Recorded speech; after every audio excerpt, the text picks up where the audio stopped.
atrasado. Devíamos ter nos encontrado aqui na sexta. Mas tudo bem, te perdoo só dessa vez. Meu nome é Reply, e meu trabalho como guia é te mostrar uma história de horror, artimanhas, amor, criatividade e preconceito. Mas não vamos começar ainda, porque o meu passeio não é de graça. Ele foi patrocinado pela Skillshare. Se você nunca ouviu falar da Skillshare antes, a Skillshare é uma comunidade de aprendizagem online focada em criatividade, com milhares de aulas e membros que se reúnem para encontrar inspiração e dar o próximo passo em sua jornada criativa. Esse tour que vamos fazer se trata principalmente sobre criatividade narrativa, e para isso eu escolhi a aula do professor Daniel José Older, onde eu aprendi técnicas para fazer essa cena de abertura com um estilo de história impactante para vocês.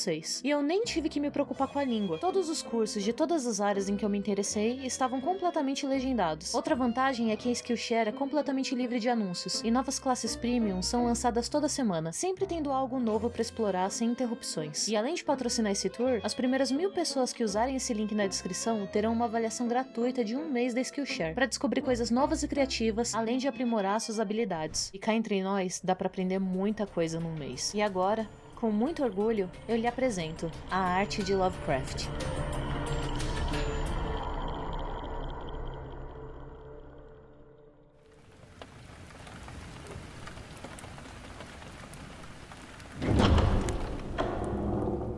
Pronto, acho que a gente pode ficar mais confortável aqui. Na verdade, esse será o local mais confortável em nosso tour. Peço que preste bem atenção e cuidado para não se separar. Sei que pode parecer estranho e exagerado, mas se você tá na internet, é impossível que não tenha entrado em contato com Lovecraft e o seu terror cósmico. E também é impossível falar sobre a criação sem falar sobre o criador. Howard Phillips Lovecraft nasceu em 20 de agosto de 1890 nos Estados Unidos. Ele era rico, respeitado e desde cedo se interessou por literatura. Como filho de um comerciante de joias e de uma herdeira de família colonizadora da América do Norte, esperava-se que nada faltasse ao pequeno Lovecraft. Porém, dos 3 aos 7 anos, o menino teve que ver o pai internado em um hospital psiquiátrico, onde ele dizia coisas sem sentido, como se vozes o chamassem ou o mundo ao redor derretesse. Especula-se que o senhor pai do Lovecraft morreu de sífilis, que com o tempo acaba causando danos ao tecido cerebral. Isso resultou no menino sendo criado na mansão do avô, pela mãe e pelas tias, um lugar que tinha uma enorme biblioteca para que o menino pudesse passar o tempo lendo todos os tipos de literatura. Não que a princípio o menino gostasse de ler, mas por ter uma saúde extremamente frágil e nenhum amigo, era o que ele tinha para fazer por lá. Ele gostava principalmente de ler sobre os astros, e durante a infância, seu sonho era estudar astronomia. Tendo a figura paterna centrada no avô, o pequeno Lovecraft foi estimulado a sempre escrever cartas para o homem, que vivia viajando a negócios. Esse hábito acabou sendo refletido em sua narrativa, e calcula-se que em média ele tem escrito mais de 100.000 cartas. O menino foi criado para ser um nobre, e teve a mesma educação que um aristocrata inglês, graças às posses e nome de sua família, embora vivesse nos Estados Unidos. Com esse pensamento embutido desde cedo, que ele era um cavalheiro, Lovecraft foi ensinado que não deveria se submeter a trabalhos ou à literatura comum, pois ele era superior. Sua educação com o avô durou apenas 4 anos, pois este faleceu quando ele tinha 10, deixando várias dívidas que levaram a família a vender a mansão e se mudar para uma casa mais humilde. As coisas começaram a complicar quando Lovecraft começou a ter problemas na escola, o que o impediu de entrar na faculdade, bloqueando de vez o seu sonho de ser um astrônomo, recorrendo como válvula de escape às palavras que lhe tinham feito companhia durante toda a infância. Primeiramente, para orgulhar seu avô que era um apreciador de poesia, ele tentou escrever seus poemas, mais de 1000, e muitos anos depois migrou para o horror e a ficção científica. Uma das inspirações para o seu trabalho ele conheceu desde cedo, Edgar Allan Poe, conhecido como o pai da ficção macabra. Nós temos um tour para falar sobre a obra do Sr. Poe, mas obviamente ela não será de graça também. Sua segunda inspiração, Lovecraft conheceu adulto durante uma palestra. Era Edward Plunkett, um escritor de fantasia responsável por inspirar Lovecraft na criação de mundos próprios, com suas próprias mitologias. Lovecraft era um homem muito inteligente, que aprendeu com seus pares o que era ou não era bom. Em 1911, ele se tornou crítico de uma revista de ficção científica, fazendo seus primeiros amigos por lá. Tornar-se crítico ou jornalista para muitos escritores provou ser um caminho comum a ser trilhado no começo de carreira, como foi com Neil Gaiman. Temos um tour previsto sobre ele também, caso tenha interesse. E dada sua criação como nobre, Lovecraft se recusava a encontrar um trabalho de verdade, ou a receber um salário pelo que escrevia, pois mesmo quase na miséria, se considerava amador para ser digno de receber dinheiro pelo que fazia. Para sobreviver, então ele trabalhava como ghostwriter, escrevendo contos com histórias planejadas por outros, sem jamais receber os créditos pelo trabalho. Foi só em 1917, aos 27 anos, que ele recebeu seu primeiro pagamento por algo que recebeu crédito, ao publicar seu primeiro conto em uma revista pulp. Nesse começo de carreira foi quando ele conheceu Sonia Greene, sua esposa, que era judia, e peço para que você se atente a esse pequeno detalhe, para que voltemos nele mais tarde. Junto de sua esposa, ele se mudou para Nova York e conheceu pessoas importantes, aumentou sua vida social consideravelmente, até que sua esposa teve que se mudar de cidade e Lovecraft passou a viver novamente sozinho. Foi nesse período em que ele escreveu sua obra mais famosa, a qual veremos mais à frente. Em 1926, especula-se se Lovecraft se separou ou não amigavelmente de sua esposa, pois ele não aguentava mais viver sozinho ou não aguentava mais viver de sua mesada. Em algumas cartas, ele implora a ajuda de suas tias, e não se sabe se elas ou ele mesmo que criaram a condição de não trazer sua esposa junto caso ele se mudasse para a casa delas. Regressando à sua cidade natal, vivendo seus últimos anos com alguns amigos, porém na pobreza, como cavalheiro, ele não aceitou até o final de sua vida receber dinheiro por publicações que não considerasse dignas o suficiente. Em 1937, Lovecraft morreu, se achando fracassado, sem fama, sem dinheiro e sendo conhecido apenas por um pequeno grupo de pessoas apreciadoras de contos pulp. Morreu em dor, pois não se tinha o que fazer contra o câncer que crescera em seu intestino. Uma história um tanto trágica, não?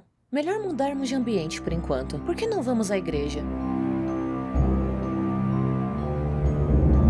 São belos os afrescos daqui, não? Tantos querubins fofinhos e rechonchudos aos pés de divindades. Se você ouvisse agora uma pequena voz cochichando ao pé do seu ouvido, coisas que você deveria fazer. Comenta. Em um local tão agraciado como esse, certamente seria de se esperar que fosse um anjo inocente, desejando seu bem. Você seria especial por poder se comunicar com o além. Um escolhido, melhor que as outras pessoas, não é mesmo? E a voz vai se repetindo. Comenta. No começo, uma vez por semana. Comenta. Depois, todos os dias. Comenta. Até nos seus sonhos. Comenta. E chega um ponto em que você se sente tão atormentado que para de achar que aquilo era um anjo inocente e passa a achar que está sendo vítima de demônios. Mas é bem pior que isso e está nos calabouços dessa igreja. Mas ainda não tá na hora de ver isso. Já tivemos um tour sobre como os anjos eram monstros, caso deseje se aprofundar nisso. Mas o que é necessário para prosseguirmos é que você perceba como todas essas figuras belas, na verdade, estão bem longe das descrições lidas por Lovecraft. Como um cavalheiro, versado na leitura, Lovecraft foi posto para estudar a Bíblia desde o momento em que seu pai faleceu, considerado como louco por ouvir vozes que não faziam sentido, e muito se especula que as descrições bíblicas metafóricas de anjos tenham inspirado seu trabalho. Querubins, criaturas celestiais, protetoras da divindade, seriam capazes de enlouquecer qualquer um que entrasse em contato com elas por muito tempo, se tornando indescritível para os mortais. Algo inominável, círculos brilhantes cobertos por olhos, fogos flutuantes sustentados por 4 cabeças, 3 de animais e uma humana, milhares de asas, um corpo quimérico, seriam para demonstrar a diferença incomparável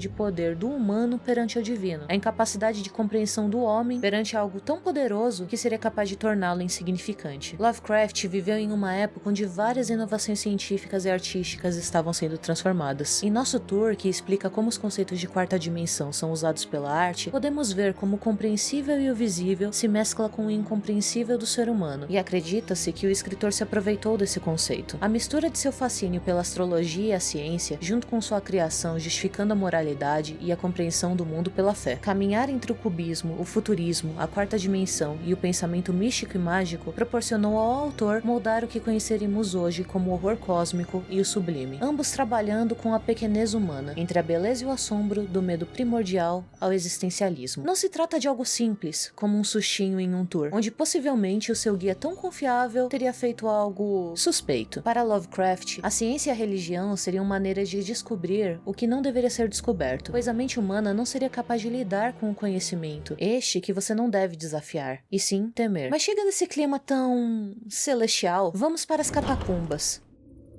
Você lembra, não é? Daquela voz que ficava te dando sugestões?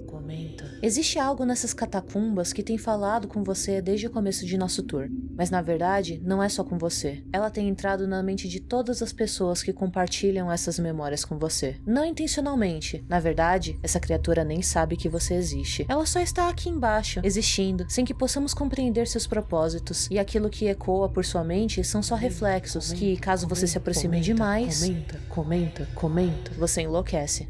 Não, você não pode ver o que é, mas se vir, vai ser algo indescritível. Pois aqui no terror Lovecraftiano, o desconhecido é o que apavora. Aqui, as deidades e alienígenas se misturam. Massas amorfas e indescritíveis rondam e aguardam na escuridão. Para eles, você é menos que uma formiga. Sua forma é insignificante, e a criatura indescritível é a verdade que não deve ser dita, e nem conhecida. Não há quando vencer, e quanto mais nos aproximamos...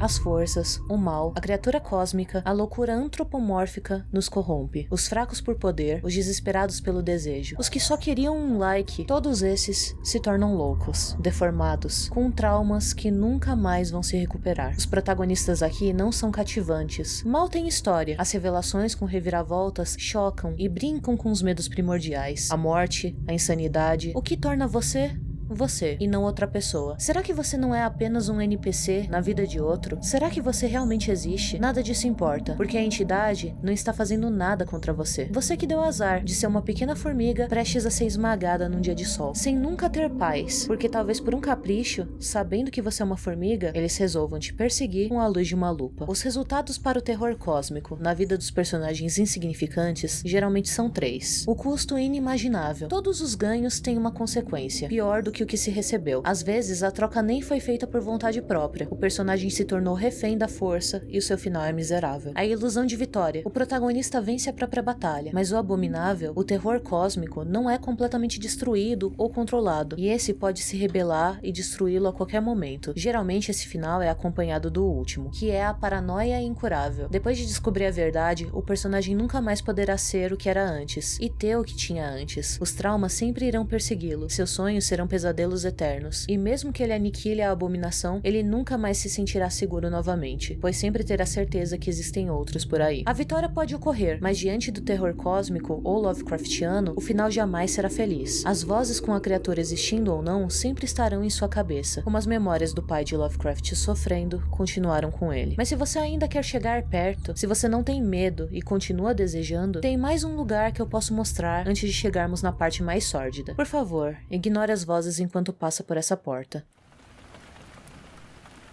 Ao entrar no mundo Lovecraftiano, o céu não é o limite, é apenas o começo. Como já dito anteriormente, a vida fora da Terra, aliens e deidades se misturam para criar a força colossal e destruidora de realidades. Criaturas que, quando mais fracas, iludem os humanos para que estes acreditem que elas na verdade são anjos. Planetas que na verdade são bases para mitos que tecem com a realidade. Cores misteriosas que, emanadas por meteoritos, são capazes de derreter a realidade. Em 1930, baseado em especulações sobre a descoberta de Plutão, em 36 sonetos compilados na história, os fungos de Yuggoth, uma raça de criaturas insectoides, teriam a capacidade de voar através do vácuo interplanetário para nos atacar. Foram criadas com a finalidade de demonstrar um medo pelos invasores. Lovecraft também criou uma máquina em um conto chamado Ar Frio, bem semelhante ao ar-condicionado que conhecemos. E outra coisa criada em volta de sua obra foi o cosmicismo, que muitos levam como filosofia de vida. Ele basicamente diz que o ser humano é de fato insignificante e não há uma divindade reconhecível, onde nós apenas projetamos nossas idolatrias sobre o cosmos infinito, compartilhando muitas características com o niilismo, com o diferencial de acreditar que pelo cosmos ser tão vasto, criaturas realmente importantes e significantes o habitam, e essas têm um propósito, demonstrando como nossa insignificância é tamanha para compreendê-lo. Mas vamos em frente. Hã? Quê? Ah, tu quer saber sobre o Clayton? Ou Cthulhu? Claro. Eu não podia deixar passar, não é mesmo? O nome dele foi feito para não ter uma pronúncia pronunciável e se tornou praticamente um sinônimo do horror Lovecraftiano, inspirando várias bandas como Metallica e séries de South Park a Rick and Morty, sendo este uma entidade cósmica que se esconde em R'lyeh, uma cidade submersa no Pacífico Sul. E embora seja secreta, sua presença em nosso planeta causa uma ansiedade e terror no inconsciente coletivo do ser humano. As únicas pessoas que acabam sabendo de sua existência nas narrativas são uma seita que deseja despertá-lo com o cântico. Todas as histórias que originaram os mitos de Cthulhu foram posteriormente agrupadas, e o grimório fictício que permitia que seres humanos entrassem em contato com as divindades foi chamado de Necronomicon. Esses mitos em volta do terror cósmico não foram criações apenas de Lovecraft. Muitos dos monstros foram criados por amigos que deram ideias, e alguns foram criados por autores da mesma época. Até hoje, a existência desse livro mágico é especulada e desejada. Vários livros falsos, inclusive, são vendidos por aí, alguns afirmando serem notas do próprio Lovecraft sobre a criação do tal Necronomicon. E agora estamos indo para o subsolo. A jornada aqui é sem luz, porém necessária. Você pagou por um tour completo, e nesse momento, talvez essa seja a parte que te deixe com um gosto amargo na boca. Ou talvez, se você já elogiou o trabalho dele, você deseje não ter uma. Lovecraft era racista, antissemita, homofóbico, xenofóbico e misógino. Os medos distorcidos de muitas de suas histórias provêm da visão de um conservador radical de sua época de classe média. Porém, em Lovecraft, historicamente, o seu racismo era mais intenso do que a média da população. Mas ele era casado com uma judia. Sim, uma judia que, de acordo com as suas palavras, era modernizada, uma que aceitava os novos tempos, pois, em outras de suas cartas, antes e depois de conhecer a esposa, judeus eram descritos como ultrapassados, não evoluídos, aproveitadores, mesquinhos e de mentalidade baixa. Mesmo Lovecraft colocando-se como impotente diante da imensidão do universo, ele era capaz de acreditar que outros poderiam ser sim mais inferiores do que isso, e às vezes nem humanos. Conforme estudos, à medida que ele envelheceu, seus preconceitos contra a raça, imigrantes e sexualidades acabou se transformando em preconceitos de classe, pois mesmo sendo mais pobre do que aqueles com quem ele nutria preconceito, ele ainda considerava sua mente superior por sua criação aristocrática na infância. Em sua obra, A Criação dos, a palavra com N que todo mundo sabe qual é, Lovecraft se refere a pretos como criaturas com uma figura semi-humana, repletas de vício. Em uma de suas cartas da mesma época, ele chega a desejar que uma nuvem de veneno cubra o bairro vizinho ao dele, pois este era habitado por asiáticos. Em algumas de suas cartas, ele chegava a se questionar se outras raças seriam puramente humanas ou uma mistura com outro tipo de criatura de intelecto inferior. E você se questiona se deve ler as páginas de Lovecraft depois de saber dessas sombras que o cercam, de seus contos estarem impregnados por essa visão em várias passagens. Acredito que ainda existe o debate sobre a obra e o autor. No começo acreditava-se que a obra e o autor deveriam ser vistos como pontos separados, para proporcionar que a análise literária fosse vista como científica. O pós-modernismo já passa a empregar que a partir do momento em que o texto é publicado, o autor para de importar, e cabe ao leitor, com suas interpretações e em sua semiótica, acreditar os significados e interpretações ao texto. Já hoje em dia, os movimentos literários sugerem que com o acesso à informação se torna impossível separar um autor de um texto, a menos que se escolha fechar os olhos. Atualmente com Harry Potter, um livro que prega que as palavras são a maior fonte de magia, torna-se impossível não notar a omissão de palavras e da representação de pessoas trans em uma narrativa que apoia o amor, onde o vilão representa a intolerância ao diferente. Esta obra está manchada por uma escolha de uma autora ainda viva e preconceituosa, que acredita que pessoas trans são uma ameaça à sociedade. Kubrick, diretor de Iluminado, era abusivo e violento com atrizes que ele dirigia, em particular com Shelley Duvall, exigindo que toda a equipe de produção a tratasse mal. Hitchcock, o pai do suspense, também ficou conhecido por aterrorizar as atrizes no set, resultando em arranhões verdadeiros no rosto de uma atriz que quase perdeu o olho em uma cena de Os Pássaros. É impossível saber dessas coisas e ver as histórias da mesma maneira. Saber que a omissão era um preconceito velado, que o sofrimento que deveria ser atuado, na verdade se trata de um sofrimento real por parte das atrizes. É inegável que Lovecraft contribuiu para o gênero do terror com sua conceitualização, e hoje é impossível pensar em terror sem pensar em horror cósmico, mas também é inegável como sua escolha de protagonistas, falas e preconceitos estão enraizados em suas obras, algumas de modo implícito, outras de modo explícito e descarado. É possível escolher jamais consumir algo do autor. É possível escolher consumir através de pirataria, para não dar um centavo para o criador ou seus descendentes. Mas existe uma terceira alternativa, que como guia, eu considero a melhor. Uma pequena luz, subindo as escadas, passando pelas trevas. E agora me siga. O que foi? Medo do escuro? Lovecraft uma vez disse: a emoção mais antiga e mais forte da humanidade é o medo. E o medo mais antigo e mais forte de todos os medos é o medo do desconhecido.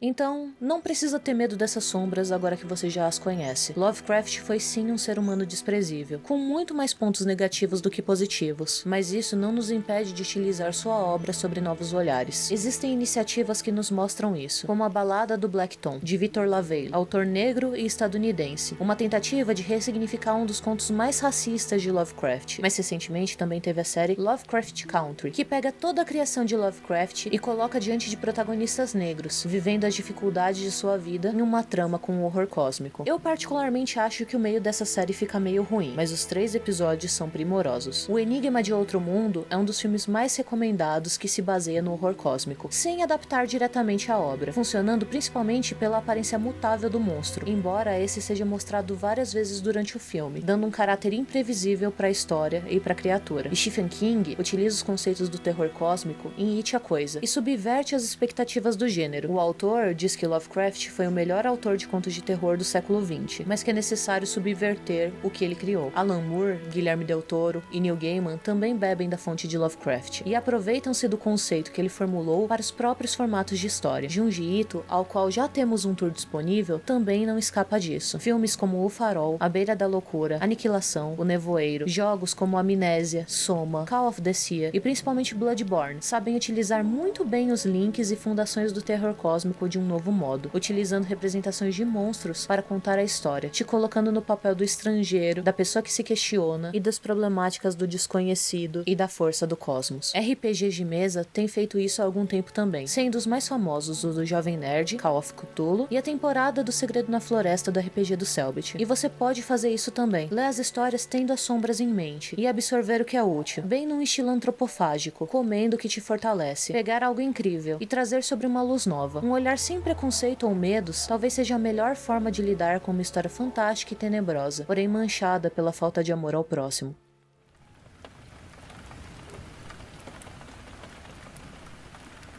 E voltamos onde começamos. Esse é o fim do tour. Espero que tenha se divertido e que volte sempre. Eu trabalhei para esse tour acontecer por 4 meses, e é um dos passeios que mais me pediram por aqui. Então se você chegou até o final, eu peço que por favor dê um like, faça algum comentário e mostre para alguém. Eu me interessei por Lovecraft pois soube que ele era um autor frustrado, e eu estava bem frustrada também. É doloroso me esforçar em todos os vídeos que eu faço e perceber que eles só são reconhecidos quando o assunto é do momento ou é um assunto superestimado. Parece que o meu trabalho e minha dedicação não importam. Todos os meus vídeos são feitos com amor e cuidado e eu não ganho nada com o canal. Todo o dinheiro que entra, e um pouco do meu bolso, vai direto para pagar os editores, porque eu tenho que manter esse canal e o meu mestrado ao mesmo tempo. Então se você não tiver nada para fazer, dá uma chance pros meus outros vídeos, por favor. E claro, eu sempre vou agradecer todo mundo que aparece aqui toda sexta-feira para me apoiar. Esse é o 100º vídeo do meu canal, e eu tenho muito orgulho de dizer que eu dei o meu melhor em todos os meus vídeos, e que não tem nenhum que eu não tenha orgulho. Foi uma jornada maravilhosa até aqui. Muito obrigada por estar presente e testemunhar isso. E bem, te vejo no próximo vídeo. Até mais!